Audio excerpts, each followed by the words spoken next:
Dan oke, jumpa lagi dengan saya yaitu si tukang makan guys. Bagaimana kabar sobat semuanya? Semoga selalu sehat dimanapun berada. Jadi di video kali ini saya akan sharing lagi yaitu tentang cara mengatasi laptop ataupun komputer yang tidak bisa diinstal Windows. Ada keterangan error tidak bisa format hard disk ataupun partisi. Langsung saja ke videonya, lanjut ke videonya guys. Keterangannya kayak gini, dia nggak bisa diinstal Windowsnya, itu nggak bisa diformat harddisknya, partisinya ya. Ini tuh SSE itu, ini tuh harddisk, dia nggak bisa diformat teman-teman. Di delete pun nggak bisa, diformat nggak bisa, di delete nggak bisa. Kalau misalkan di delete atau diformat nggak bisa, susah ya. Jadi install Windows nggak bakal bisa di next kayak gitu, kayak gini nih keterangannya. Ya pokoknya nggak bisa membuat partisi gitu ya, nggak bisa membuat lokasi partisi baru kayak gitu. Intinya kayak gitulah. Oke teman-teman, silahkan tekan Shift dan F10 di keyboard ya, agar muncul tampilan layar hitam ini. Kita akan memformat manual melalui layar hitam ini. Di sini silahkan teman-teman ketik this part ya. Nanti ketika muncul silahkan ketik lagi list this, lalu enter.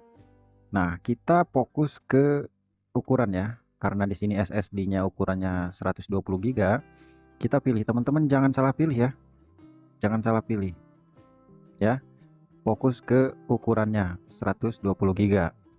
Nah, kalau misalkan udah dipastiin, teman-teman silahkan ketik sel di satu ya. Sel di satu sesuai petunjuk tanda merah yang ini. Selanjutnya enter, lalu klik lagi clean, ketik lagi clean ya. Lalu enter lagi. Selanjutnya teman-teman tulis sesuai yang ada di video ini. Kita akan membuat partisi baru ya. Lalu enter lagi. Selanjutnya teman-teman ketik sel ya, sel partition primary 1. Pokoknya mau kita disk 2 atau disk 0, pokoknya ini tulisnya sel partition 1. Lalu enter lagi dan ketik aktif. Nah, kalau udah aktif silahkan enter, lalu ketik format fs sama dengan ntfs quick ya, lalu enter lagi. Nah, maka nanti proses formatnya akan berlangsung. Ini proses formatnya ada yang lama, ada yang cepat, tapi biasanya cepat sih, langsung 100% ya. Nah, seperti ini teman-teman.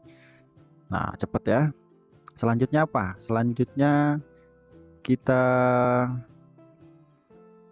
exit ya. Kita ketik exit agar keluar dari layar hitam ini ya, atau bisa langsung juga nggak apa-apa di exit. Exit, enter, lalu exit lagi, 2 kali exit ya. Nah, di sini kita kembali dulu. Kembali di close ya, di cancel. Nah, kita klik install now lagi.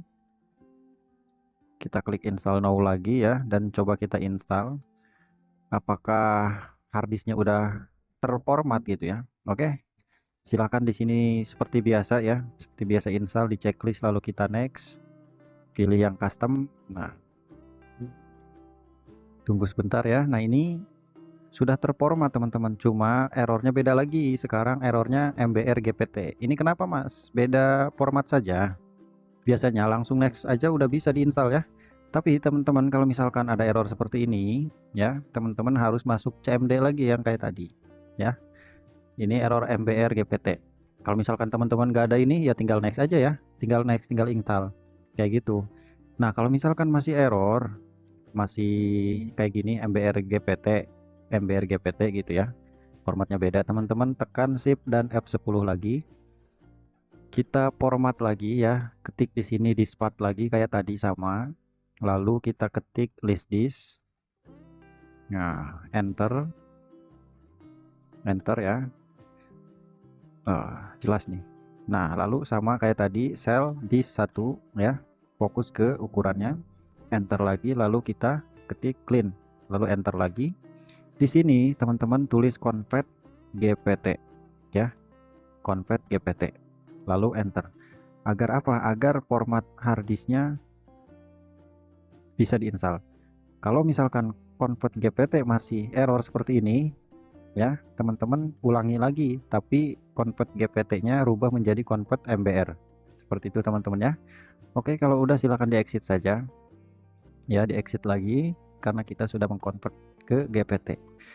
Oke, seperti biasa checklist dan kita klik next ya, pilih custom. Nah, apakah masih bisa apakah udah bisa di next ya? Jika masih error GPT MBR, ulangi CMD yang tadi ya. Ulangi CMD yang tadi. Nah, kalau misalkan nggak ada tulisan error berarti kita bisa langsung install. Oke, teman-teman paham ya? Kalau misalkan teman-teman ada yang belum paham bisa ditanyakan lagi di kolom komentar ya.